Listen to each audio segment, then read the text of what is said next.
زه افغانستان ته لاړم. ما په افغانستان کې د افغانستان د اسلامي امارت سره خبرې وشولې. تمام موضوعات مو یو ځای ته ورسول، په یو خبرځای مو ودرول. دوی ته مې واپس راغله پاکستان کې مې راپور وکړ چې بھائی دغه حالات بالکل ان شاء الله العزیز لارې پیدا شولې.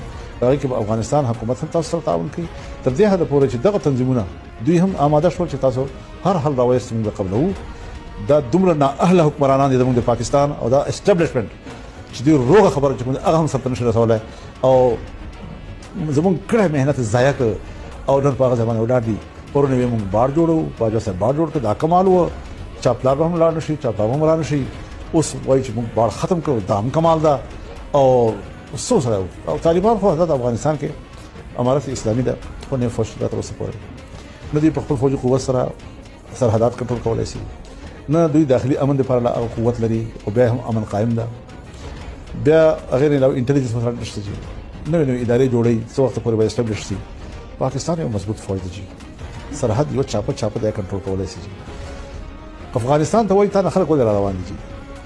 زه سوال کوم چې افغانستان پرې راځي پتا ولې راتېریږي، پتا ولې راتېر شو. دلته بشام کې یا داسو طرف باندې پچینیانو حمله وشو. افغانان دي او احتجاج دا احتجاج دي. ما ته دا وایي چې افغانستان خو په یوه چوکۍ راتېر شوی، په یو بارډر راتېر شوی. بیا ته وایي چې دا تل دي کوټه ته د بارډر نه تر کوټه پورې څومره چوکۍ دي او کوټه نه تر بشام پورې څومره چوکۍ دي چې دا دوی کراس کړل. د خپل ناکامي دا نور څه ښکاري دې ته تعویلات کوي او چې دا هر درو جن تعویل کوي ته مو سره باندې ورته دروازه کوي ته غلطه خبره کوي.